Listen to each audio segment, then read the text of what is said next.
Hello world, welcome to another episode of Wheel Bite, episode 3 of season 2. Gonna keep this one short and sweet. Hope everyone had a happy Thanksgiving.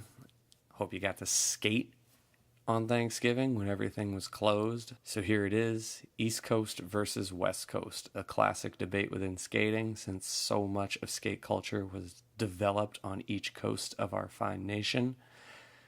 New York was all about gritty street culture, and Philadelphia was all about Love Park and skating government buildings, while LA was all about schoolyards and San Francisco was all about Embarcadero Plaza. So here it is, East Coast versus West Coast episode. Welcome to San Francisco. Don't skate here. I feel like it's dangling by a fucking strain of bone marrow. East Coast powerhouse. From New York, I stab you in the rest of the world. Carter, it is fucking Friday the fucking 10th. Dude, I'll give you $100 and I'll take out the Benny Hannes if you slide that 75-foot handrail. I especially like the flip of the board.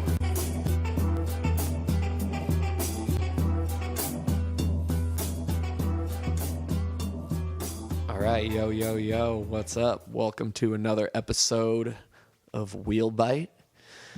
Today's topic, we are going to be comparing and contrasting the two coastal regions of the United States and the skateboarding that they have produced over the past, I guess now it would be 30 to 40 years. I am host one of two, Theodore Mater, a.k.a. Ted, a.k.a. The Beast from the East Coast. And since I'm from the East Coast, I'm going to be saying my favorite West Coast-based video today. And I honestly think at this juncture in time, my favorite entirely West Coast-based video would be Man Down from the Tilt Mode Army. You've got amazing spots, amazing lineup of people, great soundtrack, one of the best probably in a skate video ever, with like Weezer and Guns N' Roses and Aha, the Rolling Stones, the Clash. That list just goes on and is absolutely fantastic. But as far as a great representation of suburban California skateboarding, I think Man Down personifies that beautifully. I should have known you were going to say that. It's a good giveaway. I should have known. We just got, right after we just got done watching Oververt, I should have known you were going to pick some kind of Enjoy or Tilt Mode video for sure. It's only a recent discovery, too. I didn't really get into the Tilt Mode Army till I was late into my 20s. Oh, man. Jay Green here. We're going to go with my favorite East Coast video. And the first thing that immediately popped in was Photosynthesis and Josh Kalis, of course. When I first saw that video, I was like, something happened in my head where I was just like, all right, this is it. This is like my shit. I'm in now. I think that I'm all the way in. That video had a profound effect on most people in our age group. Everyone sort of had that epiphany when they saw it as youngsters. The Love Park footy, being a San Francisco kid, we favor the plazas, of course. Right. So like the Love Park footy and just the grittiness of it. I have this thing where I really like videos, I think, where a lot of it is filmed at the same spot. Just all that whole era of Love Park and all that shit. I love that. Well, you got to think, too, that was kind of how they did it back then. That's not really something you necessarily see this day and age. I mean, a handful of videos you'll see that if people normally skate a lot of those spots together. If you watch a video from Spain or something, you're obviously going to see a lot of footage at Makba or something like that. Or if you watch any video in New York or something, you're going to see a lot of those spots over and over again. But that style of video doesn't necessarily exist anymore, which is kind of a bummer. But they were filming so much at Love Park. Even the dudes in Photosynthesis who weren't East Coast based, like Anthony Van Engelen, he was very much Southern California based at that time. But You know, those dudes were all flying out to Love Park to film their parts. Even someone like Mark Appleyard had footage. It was, Love. yeah, that was the golden era of the plaza. The end of it, for sure. 'Cause Right, yeah, I guess. Love Park was arguably the last major spot like that was getting tons and tons of press coverage and just dominating skateboarding. And I think, I mean, San Francisco and Philadelphia, and I guess, yeah, New York as well, have always been the three cities with the spots like that dominate all of skateboarding.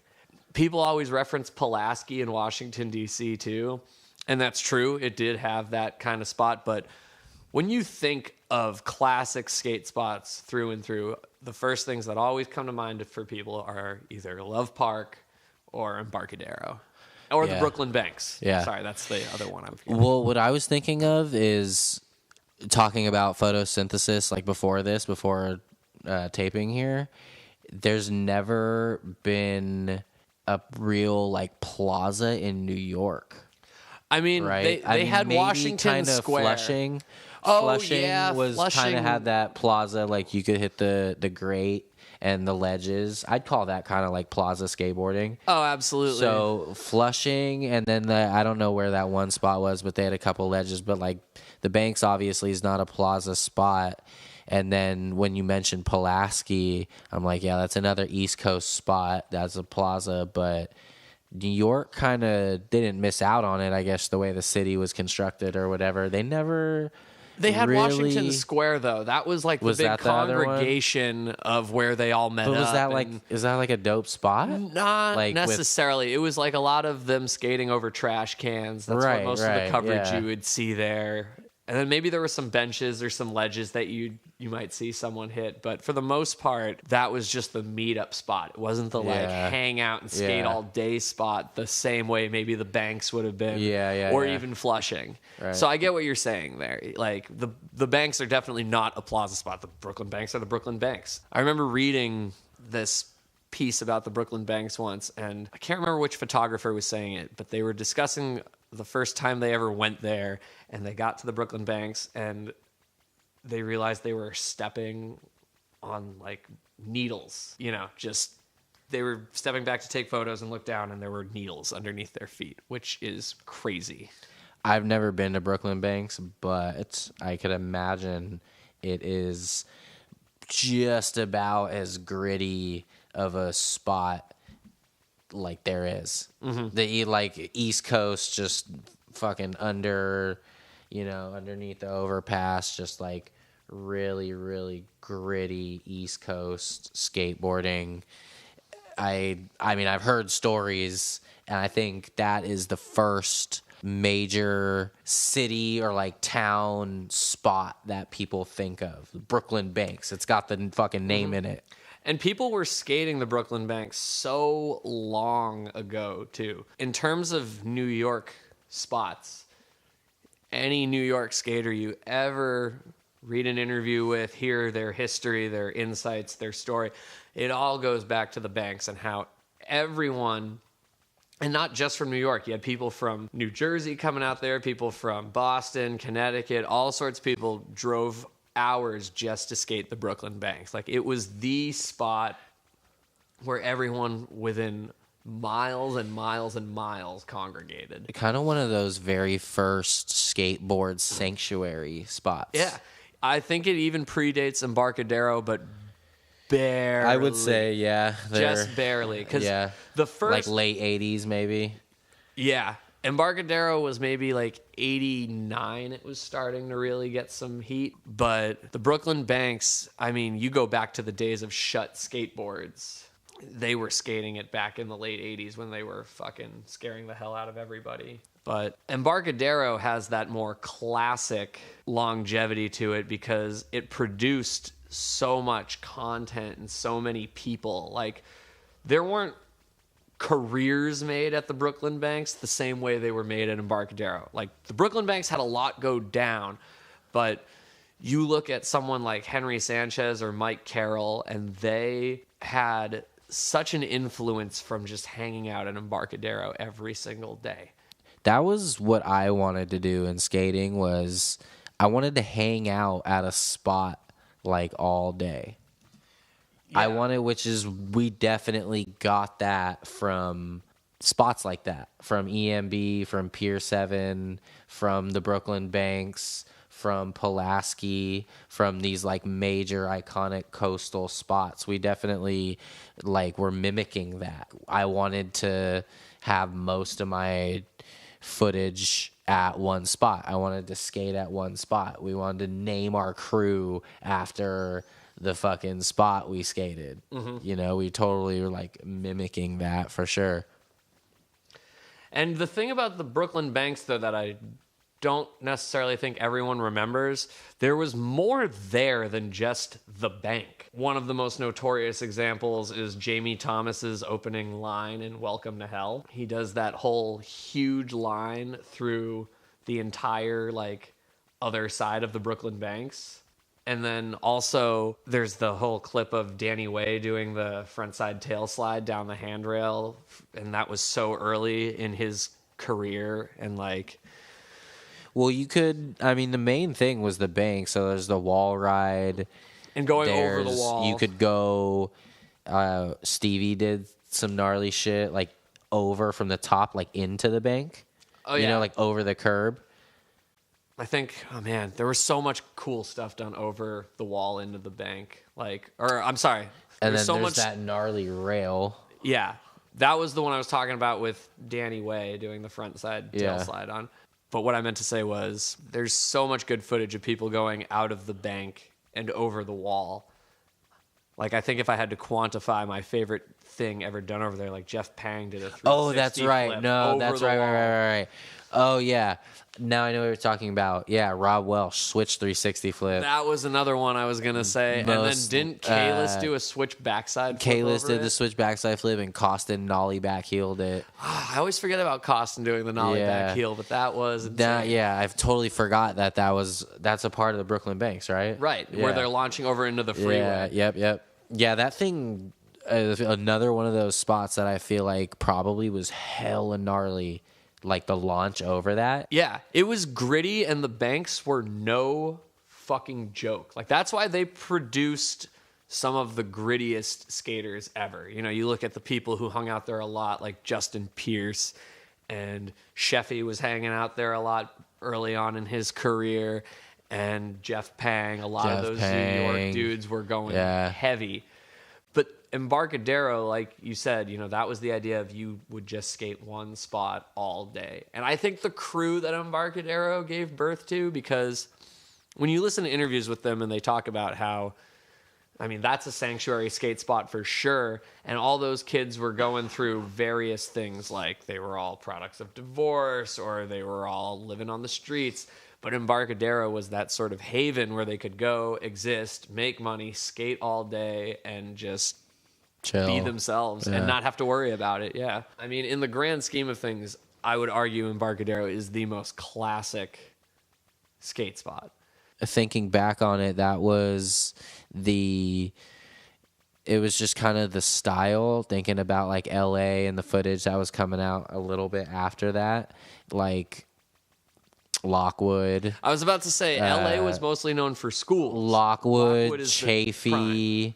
a lot of people skate those banks at Paul Revere as well. So, So that was definitely the thing back then. And I want to go back actually to what you're saying about a spot making someone's career. We should talk about that for sure. That doesn't necessarily, I mean, I guess it has to go with the coastal topic here, but man, that spot, I don't want to make it seem like the spot made their career. Obviously, they made the spot with their amazing skateboarding, but that totally helped them. It absolutely helped everything, referring to Embarco's Most Blunted, of course. Right. It totally just, it was perfect. They were laying the ground for everything, and it was just like, I don't know, it just seemed so perfect because they were known as just like there, and they got so much attention for it, and the Gons Gap came out of it, and the double set, that was there. There was other things too. So you always hear about like Jamie Thomas went there and he was like fucking with the double set and the Gons Gap, right? And let's not forget too, right around the corner was Hubba Hideout. Hubba Hideout, another huge San Francisco literally spot. Like across the street is Hubba Hideout. And then for people who don't know and may have never been to San Francisco and skated or just looked around the Embarcadero area, Hubba Hideout, Pier 7, Embarcadero, new and old, so the old one, and then the newer one, the reconstructed one that obviously came later, are all, and even the island, if you know about the island, The island is like the current literally hundreds of feet from each other. Yeah, it's such an amazing amount of spots in an extremely small radius of space, which you didn't necessarily have anywhere else except for like Philadelphia. Because if you watch Ricky Oyola's Epically Latered, he's talking about how he always wanted to do this one run through Love Park and through City Hall and like all this stuff around that area. You know, Philadelphia definitely had its fair share of spots in a very small radius of space. You know, when it comes to the East Coast, arguably Philly was able to dominate the plaza scene because New York was just too spread out, you know. You'd meet in Washington Square or the Brooklyn Banks, and then you'd just run around town. That was the idea. Love Park, City Hall, all that stuff being right there was huge for those dudes' career. You could film an entire video part at multiple different spots, all within like a quarter of a mile of one another. That's kind of absurd. In New York, you know, to film a full video part, I mean, I guess in theory you could film an entire video part at the Brooklyn Banks. I mean, well, in theory you could film a whole video part doing whatever the fuck you want. You know what I mean? But most New York video parts were them venturing all over the city because there was so much different stuff to hit. There was so much terrain all over the place. But Philadelphia, yeah, you just could be in that one little zone and get so much work done. And I guess the same comes with Embarcadero. Arguably, the San Francisco scene had all the best plazas on the West Coast, and the Philadelphia scene had all the best plazas on the East Coast. I mean, the other East Coast scene we're sort of forgetting is Tampa, but I feel like Tampa is based more on parks. Well, Tampa's the South. Right, but it's still the East Coast. It's that side of the country, yeah. I never thought about Tampa or, like, honestly, anywhere in the South. But Tampa produces a lot of good skaters. And they do, yeah. Well, Florida produces some great skaters. They're known for their parks more than anything. And I think there's something to be said about that with Portland, Oregon as well, because Portland obviously has Burnside, maybe one of the most famous skate parks in the entire country. Yeah, well, that and FDR maybe going back to Philly. But FDR, and you know what? You're right about that. I was about to say that FDR was kind of DIY, and I mean it was. It was basically the city had a bunch of money to do for or to give for a skate park. FDR and Burnside, the two grimiest, grittiest parks. But they're both kind of DIY. Like now that I think about it, I'm pretty sure Burnside just started out as one wall that they built some tranny up to, and then as time went on, people just kept adding to it. FDR was the city was supposed to give them money to build a proper park, and they sort of like butchered it. And then people just kind of took matters into their own hands. Did it themselves. Moving over to Southern California, staying on the West Coast, you kind of think of definitely like old Venice days too. The pits and the Santa Monica Courthouse too immediately come. Santa Monica Courthouse, I would argue Santa Monica Courthouse was probably the closest thing they had to a legitimate plaza. I'd say the pits at the old Venice pits were kind of like a plaza. There's ledges and sand gaps everywhere. That spot looked super dope. That's like a plaza. I mean, I guess, but I feel like a plaza for the most part has to have a good amount of variety, like to be considered a true skate plaza. You know, you look at Embarcadero or Love, like they both had so much variety all around them in terms of how you could skate them. You could do There's everything different ledges way. and sand gaps, but with the courthouse, there was a bunch of stuff too. There were all those ledges, there were all those fountains. Could there go was the over 'em. stage. Yeah. There, and obviously the stage has been reconstructed in recent years to make things even more difficult. Mm-hmm. Shout out to Kelly Hart for that Switching, because this isn't solely a plaza discussion here. Switching over to, a whole different other side of skateboarding, which is rails and stair sets. Mm-hmm. LA kind of just owns that scene as far as handrails. Yeah. And that, that kind of skating goes. I think once the whole big rails, big stairs era started and all that stuff kind of became more possible and realistic, you had your Jim Grecos and your Andrew Reynoldses and your Jamie Thomases and Jeff Rowleys. Like, they're all doing this huge shit. They all live in a very limited area, which is like Huntington Beach or Venice or anything like that. They're all kind of in that part of Los Angeles, and they're all hitting the same stuff, like the Wilshire set. What else? Hollywood. Yeah, Hollywood High. Hollywood, Wilshire. There's the one that it like goes into bricks. It's like a Bricktown. rail. Bricktown. Yeah, right. all that Boston stuff. Back Nose blended it. All that stuff is Yeah. the huge stuff that was changing Santa the Monica game. triple set. Oh yeah, how could we forget about the Santa Yeah. Monica triple set? Shout out to Donnie Barley for that switch hard flip down it. Arguably one Yeah, of the best for real. tricks to be done down the Santa Monica triple. That thing's been beaten to death too. Yeah. All those spots have been fucking murdered. Hollywood High. Me and my buddy were just talking the other day. Some kid did like a double dolphin flip down it or something. That dude on Enjoy, Enzo Catella, or however you pronounce his last name, he just did a hard flip over the fence. Wow. Oh boy. And apparently he did it on the way to go to the King of the Road awards ceremony. Holy shit. It's fucking awesome. That's fucked.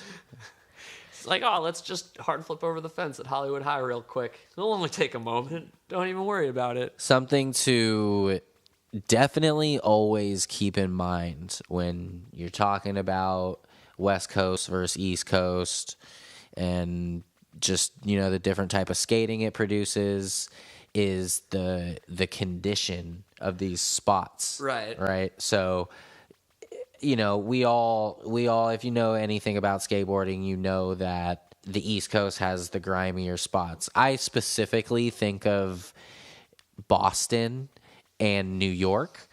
Boston for sure. Oh, I'm pretty absolutely. sure Boston has like straight cobblestone sidewalks and streets. They have had some dope spots.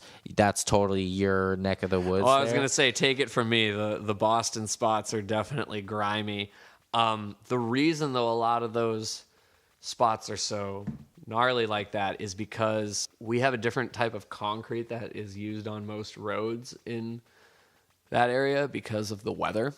They have it that way so it can be more weather resistant in icier conditions. Well, and it's just an older part of the country too. Yeah, but I mean, obviously stuff gets redone, but when it gets redone, it doesn't necessarily get made better the way it would get made better here in California. It just gets made to be weather resistant. And then what also ends up happening is every year when it gets icy, they have to sand the roads and salt the roads, and that shit does crazy damage to the concrete. Yeah. Like a perfect example, the road that I grew up on was garbage my entire life. And then right around the time I moved out west, they repaved it and it was really nice. And 3 years after that, enough weathering and salting and sanding, and it's back to being shit again. Yeah. So that's what happens. It doesn't get made to last forever. In California, it's so smooth. Every spot is perfect. I'm not going to front. We complain in California about the ledge was too perfect at 3rd and Army and now it's too rounded. Like, that's the type of problems we kind of deal with out here. Like, the pier blocks got hecka chunky because they were so perfect and everyone skated them so much. And now they're less perfect. Right, exactly. Like, I would never hide the fact that I think we have it easier. I've always had it easier out here, and going to like this, talking about like all the LA spots that we just named that have been murdered. It's because they're perfect rails and they're perfect stair sets. I think it was Chris Naratko who wrote this thing once about California picnic tables. And yeah, that dude. Like, he's like, we didn't realize that California picnic tables were built for ants. Right, yeah. Oh my God, that's a whole other thing. The whole LA schoolyard picnic tables that are like, they're so low, and meanwhile a picnic table on the East Coast is huge. If you're popping over a picnic table in fucking Connecticut somewhere, it's probably burly as hell. How many videos do you think, if you like put a compilation together of just like perfect LA, because footage is still coming out from LA? From of specifically just schoolyard picnic table. You could make endless hours of footage strictly off of just schoolyard picnic tables and the single benches, the skinnier ones that are a little lower. Like, there's like really, really great footage. Don't get me wrong. Some of the best footage ever. Keenan Milton switch flip. That's exactly what I was thinking. But like that's LA, and no one ever, I don't know, for coming from an East Coast dude, did you ever look at that, like look at LA footage and just be like, fuck that shit, like they're just in a schoolyard, like that's kind of weak, like they don't, like that's just a perfect spot. It's more or less almost like a skate park. We never looked at it as like, oh, that's weak. We definitely looked at it as we were jealous as fuck, because you're talking about schoolyards. There were 4 schools in my town in the middle of nowhere. One had a 4-stair leading up to a 6-stair that you could hit. Another one had like a 12-stair that no one was going to hit. One person ever in my hometown ollied it. And the elementary school had nothing. And then the high school had 1 bench. And that bench was gone by the time I was in high school. Like, it was there when I was in middle school, gone by the time I was going to school there. But we never looked at it as weak. I'll tell you what got us mad.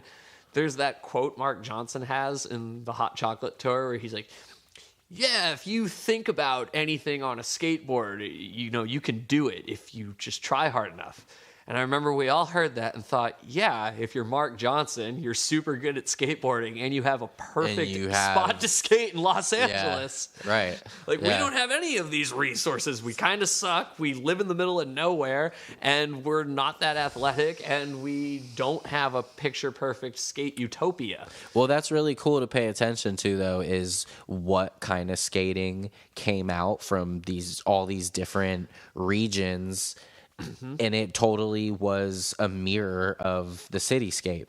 So SF, we had the era of early FTC videos. So you see a lot of like cruising through the Avs and stuff like that, as well as, Plaza stuff. Embarcadero, Black Rock. Black Rock, Brown Marble. Miley. Miley. And then later there was 3rd and Pier 7. And that's I guess San Francisco, it was kind of like a mesh of it all. We kind of have everything here as far as spots. Yeah, absolutely. And then you look at somewhere like New York, which was kind of like quick hit, like, like bump to bar, like a great, like cellar doors, yeah, okay, stuff like exactly. That. Absolutely. Yeah, and then to go, over to DC and Pulaski, where most of that skating most of the footage being produced, I should say, was at Pulaski. Yeah. Right? There's the Gold Rail in D.C., there's Pulaski, and then kind of all these other, like, in-between spots that are super high bust factor because everything's federal out there. And then to come over to L.A., to your point of, Mark Johnson and countless other skaters who have kind of made a career off of kicking it in the schoolyard with these picnic tables, and now you're still seeing it with dudes like Tiago Lemos and all these really mind-blowing guys who are still in these schoolyards and just taking it to the next level. Well, I just think of Brian Herman in the beginning of his Stay Gold part. He has like this whole 1.5, maybe 2-minute long segment where he's just doing lines over all these picnic tables and that's the beginning of his part. It's just him killing It's a actually schoolyard. It's for actually come back a lot. a few minutes. It's come back a lot recently. Yeah, I mean, I think a lot of those Supreme dudes and stuff, Cherry had a lot of footage in schoolyards, because I'm sure a lot of those dudes from New York, when they come out here to skate, they're like, oh, I don't want to cruise around the streets. I do that in New York. Let's go to a hit those school picnic where we tables." can just chill all day Yeah. and get as much footage as we want. For real. You know, it makes perfect sense. I don't blame him. Personally, I'm kind of like picky and weird about spots, so I couldn't imagine growing up, you know, in that crusty environment. I mean, it's amazing too to think about how some of these spots too gave birth to all sorts of companies. Like when you think about how many people from Girl and Chocolate were part of the Embarcadero crew. That was the whole thing. Yeah. That was their whole. They turned their squad basically into that brand and that family. I mean, granted, they were pulling some people out of Plan B that they had. There's friends with. there's LA dudes involved in it. Yeah, like Guy and Costin were obviously, and I mean Rick Howard and Mike were on Plan B together, so they were obviously friends. But like, yeah, Chico, Mike York, Javante, Shamil Randall, they were all fucking Ben Sanchez. Yeah, how could I forget about Ben Sanchez? He had that killer part in Mouse, but they were all the Embarcadero crew. It spawned something. And then the Brooklyn Banks initially gave birth to one of the most notorious skate posses ever, and that was Shut. Right. Like, Shut was the hugest thing in New York, and Shut eventually turned into Zoo York, but it all came from that hanging out at the Brooklyn Banks. Mm-hmm. And then I guess, I don't know if you could credit it, but like people were skating the Santa Monica boardwalk a lot in the late 80s, and I don't know how much you could credit for like Rocco kind of meeting a lot of the people he started to pick up there for World. I'd put that more towards like the courthouse scene. The world folks were more like Venice, I feel like, and the courthouse. I mean, talking about the East Coast also, you know, Alien Workshop, we talked about photosynthesis at the beginning. Alien Workshop wasn't a Philadelphia-based company.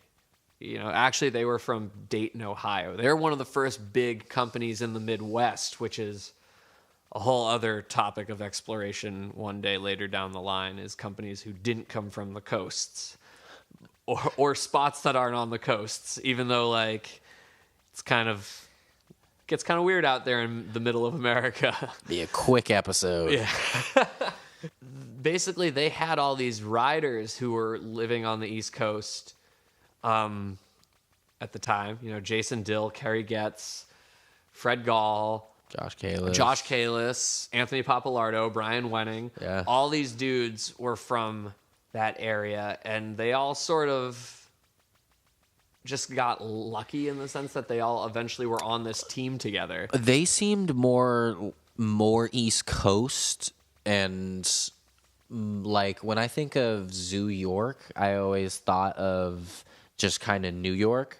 Mm-hmm. And when I think of, I guess you might be able to say something similar about Alien Workshop with Philly, but Zoo York to me was just so much more like pigeonholed as like straight like NYC. Right. Alien Workshop had that sort of like universal flavor because they did have people from all over the country on their team. But yes, Zoo York was very much like, we are a New York company.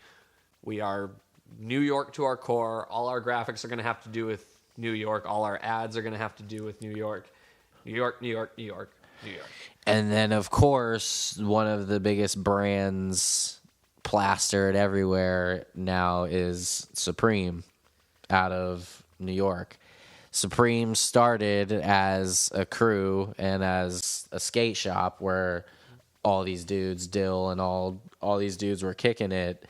And I think that like Supreme and Zoo York was like the original kind of, I don't know, just like the face of the East Coast.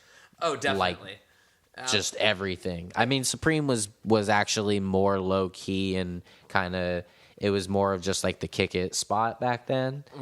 But as far as like emerging out of the East Coast, they have, you know, believe it or not, to however you may feel about Supreme and where it is now, they are a skateboard brand, and that is how it started.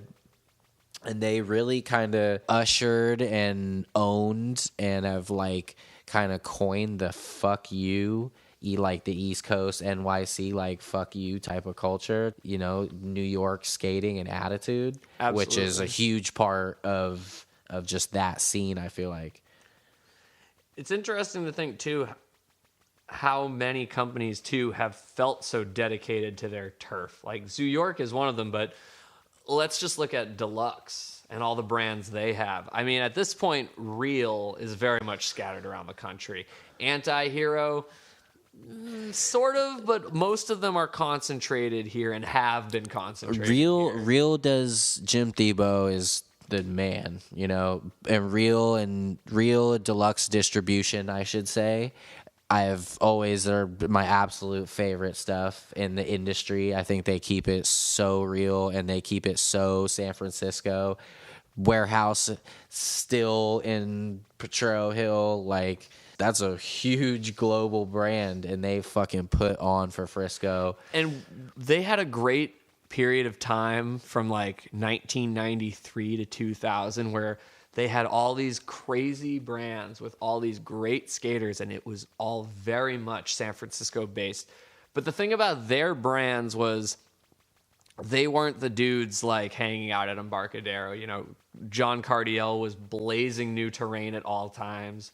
Julian Stranger was bombing huge hills and doing like random little hit or quit stuff. The Real team was all about that hit or quit life. And then even at the time they had Stereo under their belt, and Stereo was very much a San Francisco based company in the mid 90s. They did all those videos of them like cruising the avenues, and they weren't hitting your typical San Francisco spots in an era where a lot of that stuff was still going on. That's absolutely true. Real specifically has always done a really good job of fostering the talent out here. So there's a couple of young kids that I know just from like the skate scene, and they're like young local kids. And they also know how to find talent across the country. You know, they know how to find, actually Real, I think, is one of the companies has found a handful of dudes out of the Midwest and the South.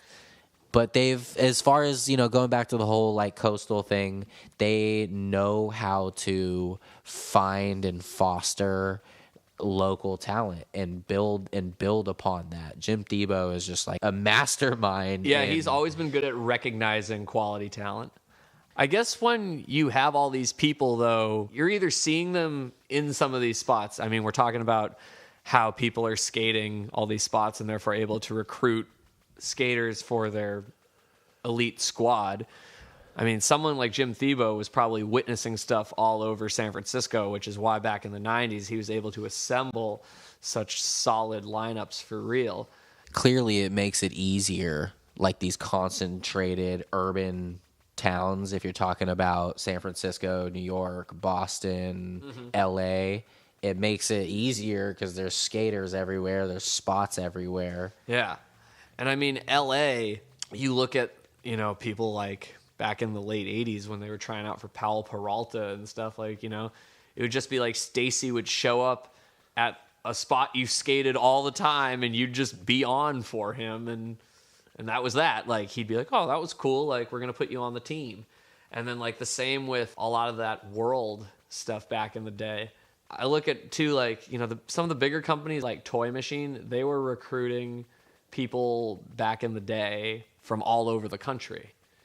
You know, Alyssa Steamer's coming from Florida. Brian Anderson's coming from Connecticut. And so is Donnie Barley. Jamie Thomas is, like, he moved from Alabama to San Francisco and then is kind of bouncing around just trying to do his thing. I always loved that about skateboarding, the stories of people who got hooked up at the spot, or like, I used to skate the spot a lot and so and so used to skate that spot who was sponsored, and they started just giving me shit, and that went from there. Right. I love that. And I mean, the LA thing, I don't know if there were necessarily spots that were breeding all these teams the same way there were in, say, San Francisco or New York. Like, because they're cities that you can kind of get around on foot, you can just skate around San Francisco Right. and run into people all day. But LA is so much more spread out. With that being said, you know, companies like Baker were forming simply because of friendships that had already formed and roommates and stuff like that. Like this is one of the biggest companies in skateboarding today, and it was essentially started because all these pro skaters were a bunch of crazy motherfuckers who just happened to hang out together all the time. They weren't necessarily recruiting a ton of people at that time. In fact, I'm pretty sure one of the first recruits on Baker was Knox Godoy. Baker doesn't necessarily get like immediately related to LA, I think, all the time, but I think they are the most LA, possibly one of the most like West Coast brands ever. Yeah, absolutely. And I mean, earlier days of LA companies, like we've been talking about They World, don't it was sort fly of the the same LA deal. flag very big, is what I mean to say. Yeah, Not to cut you off, No, but it's all like good. they don't like all. I'm trying to think like most of all their skaters are from LA, right? They don't go out marketing themselves as a big crazy like LA squad, but like that's kind of how it is. I mean, a good amount of skaters on their team are from LA, but I mean, think about it. Fucking Andrew Reynolds is from Florida. Right, but I mean, Andrew Reynolds is about as LA as it gets. At this point, yes. You want to talk about someone, too, recruiting all of their friends from skating around their area. You know, look at Chad Muska and how he put Shorties together. That was just all from them hanging out, drinking on the boardwalk in San Diego and skating whatever was in front of them. Like Peter Smolik and Brandon Turner and all of them were essentially, for the most part, unknown when he put them on Shorties. They were kind of starting to shine through. The talent pool is rich. Yeah, he was able to just be like, oh, you guys are all right here. You're my friends. And don't go ride for zero. Like, come ride for me because we'll just be gangsters and we'll be ridiculous. As a San Francisco, like, you know, very loyal San Francisco company, I think it's interesting to talk a little bit about the separation of even like Northern California or the Bay Area and LA too. Mm-hmm. Even though it's kind of the ultimate crossover was committed with the Girl Chocolate family, started out here, they went to LA eventually. I think there's a big line between it, absolutely. To compare it with like Deluxe and a brand like Baker or Modern Girl Chocolate, I always felt, I don't know, maybe I'm wrong because I just grew up in it, but I always felt there was like a definite division of that skating and those brands. What do you think as like an outsider maybe? Like the skating is different, you know what I mean? Like the skating is different. I think we're a little edgier out here. I definitely think the LA stuff is a lot more polished than, say, a San Francisco. But even like skater? the brand, like, you know, like picture an FTC video and like what that looks like compared to, you know, some video that's almost strictly out of LA. Definitely different. Definitely a lot more grittier in terms of spots. I mean, if you want to talk about, I'll never be able to get past just the simple East Coast versus West Coast thing in the sense that, you know, the spots out here are perfect and the spots out where I'm from are crusty and tough to skate. You know, I'll never get over that. You gotta That still is enough for me. You gotta hurdle that before the California debate. Yeah, and I mean, dude, there's other cities on the coast that we have talked about in passing. Like we've talked about Portland a little bit and how Burnside's there. There's Seattle. When it comes to New England, there's Boston, and then you go further south, and there's even like Atlanta and Tampa and Miami and all these other places. But I can't, as a person from Boston, I can't really name any crazy successful companies that have come out of there.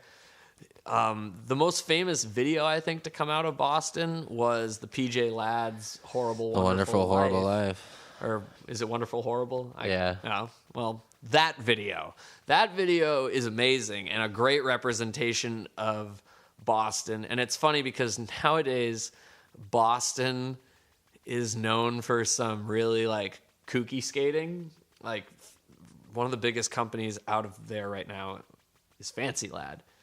Like, they do all this weird shit, and you can kind of see the birth of that happening in the PJ Ladd video. Like, they're doing a lot of weird circus maneuvers that I can see how anyone growing up around that, and I'm looking at you, Colin Fisk, but I can see how anyone growing up around that would be inspired to kind of keep it really weird and outlandish, especially since Boston, it has certain things to offer. Like, Eggs is obviously a classic spot, and the aquarium is another one, but, I respect what Fancy Lad's doing because they're finding shit that no one would necessarily think to skate because it's all they have, and they're turning it into something of their own. So, exactly. So do you think that's kind of what we were saying earlier, that all that skating is a direct product of what they have to skate? Right, absolutely. I think your set of skills will always come based on what is in front of you. And if you want to get really into that, like, look at Japan. Yeah. Like, all those dudes are gnarly because the architecture in Japan offers up so much crazy shit. Same with something like Spain. I mean, yeah, totally. And you could even relate it to LA skate parks because that's where most kids are coming up, and like, it's their training ground. There's skate parks all over the place. They're not in the streets anymore. That's where they're going. I want to go back to talking about how your skating looks depending on the spot and just kind of the gritty factor. And I felt it necessary to talk about Fred Gall and how he is the most iconic grimy spot killer. The East Coast legend.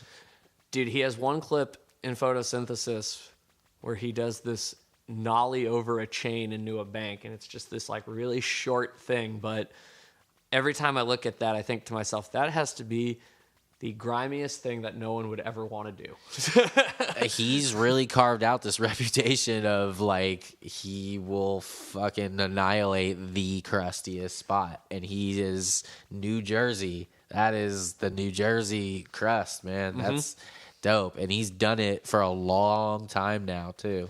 I mean, Jersey, there's another place we could technically mention that has its own little scene.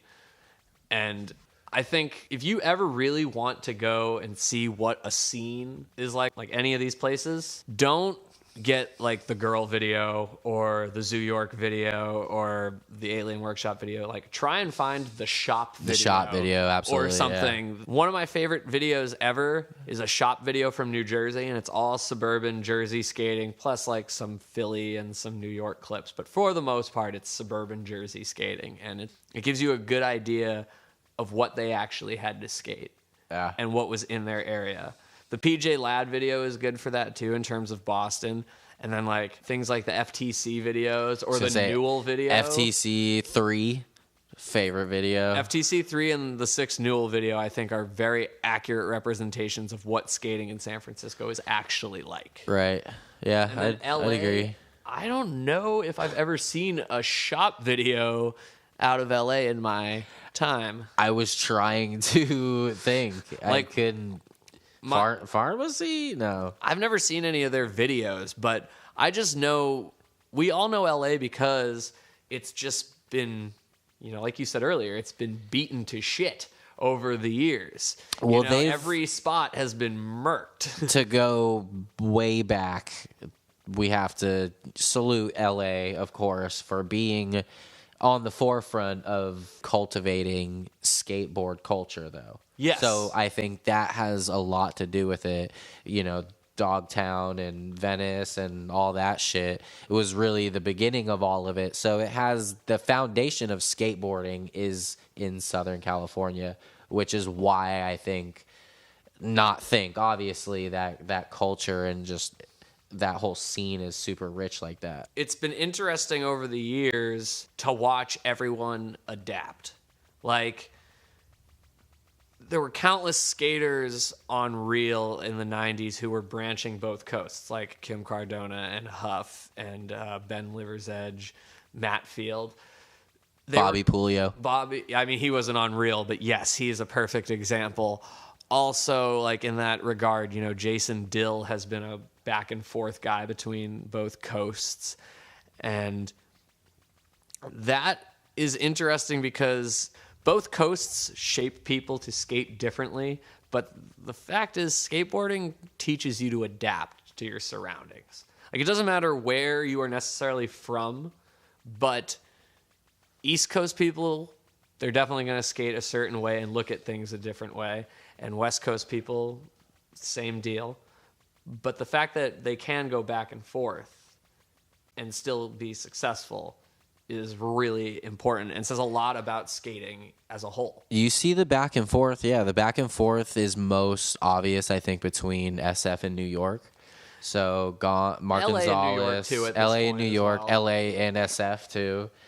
Gons, Brian Anderson, ton of people have done this kind of thing. And I think now skateboarding is also affording people the luxury of maybe having two homes. I was going to say, I mean, you look at the dudes who are handling business for GX1000 and they're back and forth constantly. You see the Ishad. I was just about to bring him Philly up all the time. He'll be in Philly at Love Park killing it one minute, and then the next you'll see like photos of him launching out of the ramps at Lower Bob's. Yeah.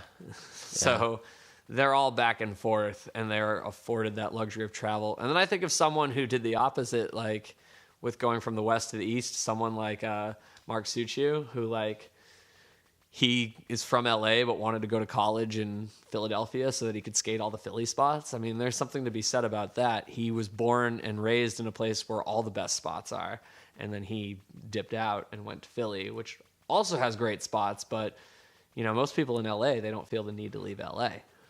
I think Huff is a good example too. He is from New York. I still, even though I know he's from New York, I still, when I picture Huff, I picture SF footage. Mm-hmm. So I don't know if everyone else feels that same way, but I picture a good amount of his New York footage, though. That's only because I know some of it really well. Like, I think of a lot of his tricks in Mixtape. And then there's one other video I'm thinking. Oh, he had a bunch of New York footage, too, in Skate More. PJ is another dude. Yeah, PJ is kind of, I think he's fully committed to the LA life. Eli Reed, I've seen him go back and forth. Point being is, it's not really, as far as like SF to New York, it's different to me. Well, like I said earlier, you know, with there and Philly, all those places, you're able to kind of skate around and get around on foot, as opposed to LA. Like, you can't do that. You can't do that in San Diego, really, either. No. So that's why it's interesting. That makes sense.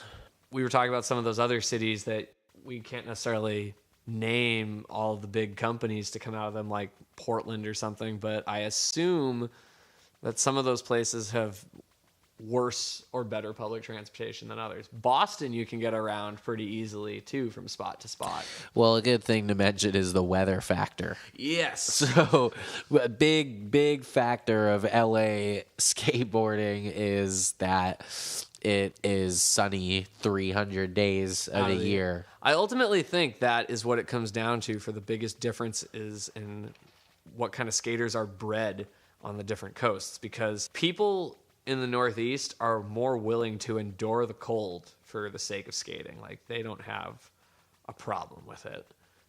It's totally okay with them. Your environment will always shape how you skate, and the weather clearly plays a big factor. And then, therefore, your access to spots in a great magnitude can allow you to advance further. But basically, this day and age, everyone's kind of trying to be an all-terrain skater. So if you can skate Philly really well, chances are you could probably go out to LA or San Francisco and skate really well. The great coastal debate. I don't want to throw salt on LA. I don't want to hate on LA because I have a lot of love for LA and the whole scene, and has produced some of the best skaters and skateboarding ever. But I think, there's no better or worse when you're talking about coastal skateboarding. That's not really the point of this topic, but to kind of bring it all together, LA is LA for, the history and the spots and kind of the plush conditions. Mm-hmm. And, the far coast, San Francisco and New York, is kind of more that grittier. Well, arguably, both those places truly took skateboarding into the streets. San Francisco, you had that first footage of Tommy Guerrero just like bombing hills and hitting people's driveways and wall riding stuff and maybe ollieing over something. And then in New York, they were taking it to the Brooklyn Banks and to Washington Square Park, pushing all around the city to just hit different spots. And, that was how they lived. LA, it was more concentrated. You could kind of relax and skate a ditch or something all day long back in the day. And that's why the roots of skateboarding came from there. And surfing, played a big part in that. They had the big surfer lifestyle, and that's originally how skateboarding was seen to them. It was just something to do in between bad and good waves, and then they just took everything to the next level as time went on. Ultimately, there is no better place to come up skating anymore. It's just how dedicated are you to pushing yourself around and either finding new spots in your area or turning some sort of plaza spot into your own. Because if you think about it, when it comes to things like Love Park and Embarcadero, I feel like as kids, that's what we all wanted. I talked about it earlier with how the schools I had growing up had nothing. And we didn't even have a skate park in my hometown until I was maybe 19 or 20. One of the first memories I have of skateboarding in my hometown was that there were these tennis courts at my middle school that were just, no one used them anymore except for gym classes. And there was a period of time where a bunch of kids in high school left ramps and boxes and rails down there, and they called it Coco Bongo. It lasted for maybe a week or two. But for a while, that was the spot you could go. All the kids would just hang out there all day long, and they'd probably slip off to go smoke weed in the woods once in a while. They'd skate for 6 hours. Their parents knew where they were, and they could go home and lead a happy life. We didn't have a spot that we could make our own like that, but I think more than make the skate park your spot, the advice to you kids out there is make some cool parking lot or some dope schoolyard or some just cool park area. Make that your spot to just come up, get good, and form your little team.